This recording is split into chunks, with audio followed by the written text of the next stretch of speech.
இப்போ நம்ம வந்து சுதந்திரம் அடைஞ்சு 79 ஆண்டுகள் கடந்து விட்டது. அந்த 79வது சுதந்திரத்தை கொண்டாடுறோம். பல காலகட்டங்களை பல சூழ்நிலைகளை தாண்டி பல தலைவர்களை சந்திச்சிருக்கோம். இப்போ வந்து இப்போ இடைக்கால காலத்தில் ஏஐ டெக்னாலஜி அதில் வந்து உலகத்தை டாமினேட் பண்ணுது. உலகங்கள் பெரிய மாற்றங்களை சந்திக்க போகுது. இதை நம்ம என்ன பயன்படுத்துகிறோம்? இந்தியா வந்து வல்லரசாக ஆகக்கூடிய எல்லா தகுதியும் இருக்குது. எல்லா துறையிலையும் நம்ம சிறந்திருக்கிறோம். ஸோ இந்த புதிய டெக்னாலஜிகளை நம்ம எப்படி பயன்படுத்தணும், அதாவது கண்டுபிடிக்கிறது எவ்வளோ முக்கியமோ அதை விட பயன்படுத்துறது ரொம்ப முக்கியம். ஸோ நம்ம வந்து அதை பயன்படுத்தி நம்ம வந்து உலகத்தில் வந்து ஒரு தலை சிறந்த இடத்துல வந்து இந்திய நாடு போய் நிற்கணும். அதற்கு நீங்கள்லாம் ஒரு நம்பிக்கையோட ஏதாவது நம்பிக்கை இருந்தால் தான் முடியும். நம்ம உள் மனதில் வந்து என்ன நம்புகிறோமோ அது நடந்துடும். ஸோ நம்ம நாடு வந்து வல்லரசாகும் அப்படிங்கிற ஒரு நம்பிக்கையோட அடுத்தது 80வது நூற்றாண்டை கொண்டாடுவோம். அந்த 80வது நூற்றாண்டில் இதோட ஒரு பெரிய வளர்ச்சி நிச்சயமாக இன்னும் 2 இயர்ஸில் உலகம் வந்து பெரிய மாற்றத்தை சந்திக்குது.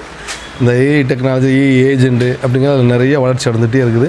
ஸோ நம்மளுடைய மனுஷனுக்குள்ள அந்த நியூட்ரான் பவர்களை விட ஏஐ டெக்னாலஜியில் வந்து இன்னும் அதிகமான பவர்களை வந்து ஒரு ஏஐ ஏஜென்ட் இடத்துல ஒரு 50, 80, 100 ஏஐ ஏஜென்ட் விட்றாங்க. அப்போ ஒரு மனுஷனை மாதிரி ஒரு 10 பங்குலேருந்து 100 பங்கு இறக்கிறது சிந்திக்கும் திறன் கூடும். ஸோ அப்படி கூட போகும்போது அந்த நம்முடைய பொருளாதாரத்துலேருந்து ஒவ்வொரு டெக்னாலஜி வந்து எல்லாமே வளர்ச்சி அடையும். ஸோ இதெல்லாம் நம்ம எப்படி பயன்படுத்தி உலக மக்களுக்கு எப்படி வந்து நம்ம வந்து நன்மை பயக்கிறது கொடுக்க முடியும், அதனால் எப்படி நம்ம நல்லா இருக்கலாங்கிறது இந்த சுதந்திரத்தில் இனி உள்ள காலங்கள் எப்படி இருந்துச்சு தெரியும். இனி வரக்கூடிய காலங்கள் இந்த டெக்னாலஜி ஃபேஸ் பண்ணி இருக்குது.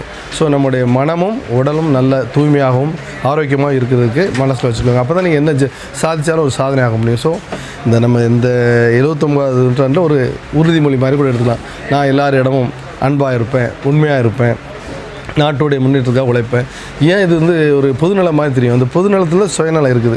இந்த நாடு நல்லா இருந்தால் தான் நீங்கள் நல்லா இருக்க முடியும். அடுத்த ஜென்ரேஷன் நல்லா இருக்கணும் அப்படின்னா அந்த நாடு நல்லா இருந்துட்டு போனால் தான். எங்கள் வீடை மாத்திரம் எங்கள் சுத்தத்தை மாத்திரம் நல்லா வச்சுருந்தோம்னா பத்தாது. ஸோ உலகத்தில் நம்ம சுற்றி உள்ள சரௌண்டிங்கை நல்லா ஆக்கலாம், நிச்சயமாக நல்லா ஆக்கும் நம்புகிறேன். இளைய தலைமுறைகள் மேலே எனக்கு ரொம்ப நம்பிக்கை இருக்குது. அதில் வந்து நம்ம நிறைய பாப்புலேஷன் இருக்கிறோம்.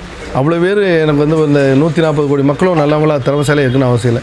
எனக்கு வந்து ஒரு 10 கோடி மக்கள் நல்லவங்களாக இருந்தாலே நம்ம வந்து உலகத்தை லீட் பண்ணிடும். நிச்சயமாக அந்த 10 கோடி மக்களாக குறைஞ்சபட்சத்தில் இந்த டெக்னாலஜி பயன்படுத்தி மனதையும் உடலையும் ஆரோக்கியமாக வச்சுக்கிட்டு வெற்றி பெற என்னுடைய சுதந்திரத்தின நல்வாழ்த்துக்கள். வணக்கம்.